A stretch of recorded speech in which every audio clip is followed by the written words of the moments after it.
মুস্তাফিজুর রহমানকে সাইন করালো দিল্লি ক্যাপিটালস, তাও আবার 8,50,00,000 বাংলাদেশি টাকায়, ইন্ডিয়ান টাকায় 6 কোটি রুপিতে। ইতিহাসের সবচেয়ে রেকর্ড ব্রেকিং বাংলাদেশি ক্রিকেটার হিসেবে সবচেয়ে বেশি দামে কিন্তু দিল্লি ক্যাপিটালসে সাইন করানো হলো মুস্তাফিজুর রহমানকে।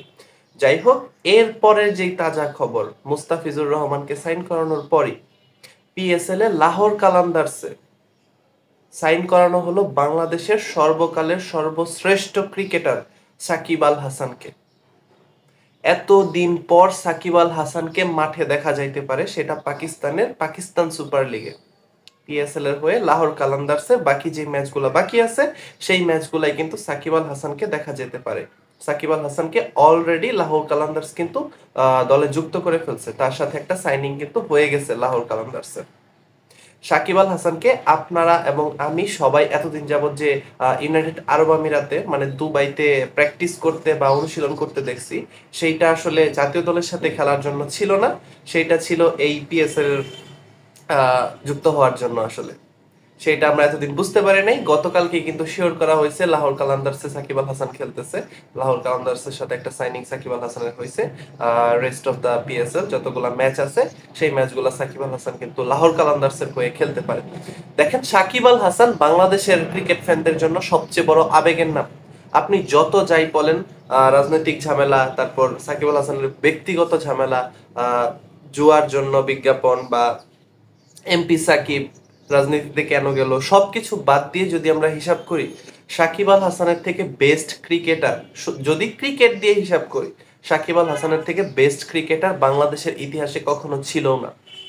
ভবিষ্যতে থাকবে কিনা সেটা পরের ব্যাপার, কিন্তু এই পর্যন্ত বাংলাদেশ ক্রিকেটের ইতিহাসে সাকিব আল হাসানের থেকে বেস্ট ক্রিকেটার কখনো বাংলাদেশ ক্রিকেটে ছিল না, এখন পর্যন্ত নাই।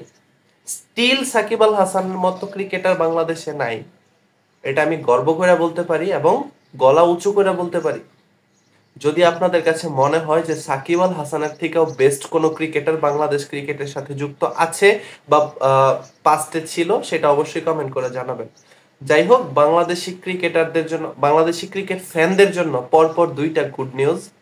মুস্তাফিজুর রহমান দিল্লি ক্যাপিটালসে আইপিএল এ এবং সাকিব আল হাসান লাহোর কালান্দার্সে পিএসএল এ, দুইজন কিন্তু দুই দেশের সাথে সাইন ইন করে ফেলছে অলরেডি, একজন আইপিএল এ একজন পিএসএল এ। এখন দেখা যাক মাঠের খেলায় আসলে তারা এনওসি পায় কিনা। সাকিব আল হাসান তো এই মুহূর্তে জাতীয় দলের সাথে কোনো ক্যাম্পে যুক্ত না, সো সাকিব আল হাসানের খেলার সম্ভাবনাটা বেশি পিএসএল এ। কিন্তু মুস্তাফিজুর রহমান এই মুহূর্তে কিন্তু আরব আমিরাতে আছে। আরব আমিরাতের সাথে যে দুইটা টি-20 ম্যাচ আছে সেই ম্যাচের জন্য কিন্তু সে আরব আমিরাতে অবস্থান করতেছে। এখন মুস্তাফিজুর রহমানকে এনওসি দেওয়া হবে কিনা সেটা নিয়ে কিন্তু অনেক প্রশ্ন আছে। হয়তোবা মুস্তাফিজুর রহমান ইতিহাসের সবচেয়ে রেকর্ড ব্রেকিং টাকা আইপিএল এ সাইনিং করেও খেলার সুযোগ হয়তো পাবে না। আমার যতদূর মনে হইতেছে তাকে এনওসি দেওয়া হবে না, যেহেতু আরব আমিরাতের সাথে দুইটা টি-20 ম্যাচ আছে, তারপর আবার পাকিস্তানের সাথে টি-20 ম্যাচ আছে। কিন্তু সাকিব আল হাসানকে মোটামুটি ধরে রাখেন যে আপনারা লাহোর কালান্দার্সের হয়ে মাঠে দেখতেছেন, যদি সাকিব আল হাসান প্লেইং এক্সাইড জায়গা পায় সেই ক্ষেত্রে। তো এতদিন পর আমরা সাকিব আল হাসানকে মাঠে দেখবো, মাঠের ক্রিকেটে দেখবো, এটা বাঙালির জন্য, বাংলাদেশের ক্রিকেট ফ্যানদের জন্য যে কত বড় আবেগ, সেইটা আপনারা প্রথম যেদিন সাকিব আল হাসান মাঠে নামবে সেদিনই দেখেন। ঠিক আছে? আর এই ভিডিওর কমেন্ট বক্সে আমি সাকিব ভক্তদের দেখতে চাই। সাকিব ভক্ত কারা আছেন সবাই কমেন্ট করে যাবেন, সবাই কমেন্ট করে যাবেন, ভিডিওটা শেয়ার করবেন। যাই হোক, সাকিব আল হাসানের এই নিউজটা দেওয়ার জন্য আপনাদের কাছে আসছিলাম। সাকিব আল হাসান খেলতেছে, এটা পার্সোনালি আমার যে কেমন ভালো লাগতেছে ভাই, কি পরিমাণ আনন্দ যে লাগতেছে, এতদিন পর সাকিব আল হাসানকে প্রফেশনাল ক্রিকেটে দেখবো। ইন্টারন্যাশনাল ক্রিকেট না, তবে পিএসএল এর মতো একটা বড় আসরে সাকিব আল হাসানকে দেখবো ভাই।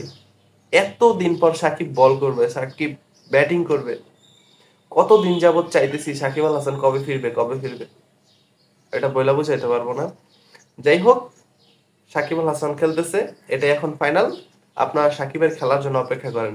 পিএসএল কবে থেকে শুরু হইতেছে সেই ফাইনাল ডেট কিন্তু এখনো পাই নাই, তবে সাকিব খেলতেছে, এটাই হচ্ছে কথা। মুস্তাফিজ খেলুক বা না খেলুক, কিন্তু সাকিব আল হাসান খেলতেছে, এটা এখন ফাইনাল কথা। যাই হোক, আপনাদের সাথে নতুন কোনো ভিডিওতে দেখা হবে। ততক্ষণ পর্যন্ত সবাই ভালো থাকবেন। আর আমার চ্যানেলটা যারা এখন পর্যন্ত সাবস্ক্রাইব করেন নাই, সাকিব ভক্তরা যারা আছেন, এই ভিডিও দেখার পর সাবস্ক্রাইব করবেন চ্যানেলটা। আপনাদের সাথে নতুন কোনো ভিডিওতে দেখা হবে। আল্লাহ হাফেজ।